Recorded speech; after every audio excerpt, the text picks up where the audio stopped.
নমস্কার বন্ধুরা, আপনাদের সকলকে স্বাগত জানিয়ে আজকের এই ভিডিওটি শুরু করছি। আজকে আপনাদের সাথে একটি অত্যন্ত গুরুত্বপূর্ণ বিষয় নিয়ে আলোচনা করব, আর সেটি হলো 2024 সালের শ্রাবণ মাসের শেষ সোমবার। এই দিনটিতে ছোট্ট একটি কাজ করুন, তাহলে আপনার জীবনের সকল রকম সমস্যা থেকে মুক্তি পাবেন, সমস্ত রকমের আর্থিক সমস্যা মিটে যাবে। চলুন বন্ধুরা, ভিডিওটি বিস্তারিত জেনে নিই। শ্রাবণ মাসের সোমবারে দেবাদিদেব মহাদেবের পূজা করা হয়ে থাকে। সমগ্র শ্রাবণ মাস জুড়ে মহাদেবের পূজা করা হলেও আপনাদের সামনে এসে উপস্থিত হয়েছে শেষ একটি সুযোগ। অর্থাৎ বন্ধুরা, এইবারে কিন্তু শ্রাবণ মাস শেষ হয়ে যেতে চলেছে, আর আপনাদের কাছে রয়েছে একটি মাত্র সোমবার। তাই অবশ্যই আপনারা বাবা মহাদেবের পুজো করুন এবং সকলেই সোমবারের ব্রত পালন করুন। সোমবারের এই ব্রত পালন করলে আপনার সর্বদা মহাদেবের কৃপা দৃষ্টি লাভ করবেন। চলুন বন্ধুরা, জেনে নিই এই দিন পূজা করতে গেলে আপনাদের কি কি উপকরণ সংগ্রহ করতে হবে। প্রথমেই বলে রাখি, এই পূজা করতে হলে প্রথমেই যেটা প্রয়োজন সেটা হলো শিবলিঙ্গের।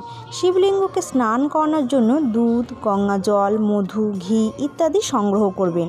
এছাড়াও প্রসাদ হিসাবে ভগবানকে অর্পণ করুন বাতাসা, লবঙ্গ। আরও সংগ্রহ করুন ঘিয়ের প্রদীপ। চলুন বন্ধুরা, এবার জেনে নিই কীভাবে আপনারা এই ব্রতটি পালন করবেন। প্রথমে বলে রাখি, ব্রত পালন করার আগের দিন নিরামিষ ভোজন করুন। আগের দিন ভুলেও যেন মাছ, মাংস, ডিম ইত্যাদি আমিষ জাতীয় খাবার গ্রহণ করবেন না। বন্ধুরা, আপনারা সকলেই যেন ভক্তি ও নিষ্ঠা সহকারে দেবাদিদেব মহাদেবের পূজা করবেন।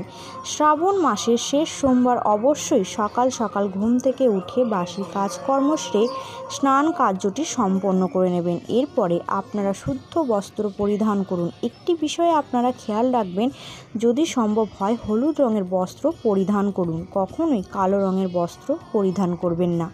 এরপরে আপনি আপনার বাড়ির নিকটে যদি কোনো মন্দির থাকে সেখানে পূজা অর্চনা করতে পারেন, আর যদি না থাকে তাহলে আপনার বাড়িতে যদি শিবলিঙ্গ থাকে সেই শিবলিঙ্গে এই সোমবারে পূজা অর্চনা করতে পারেন।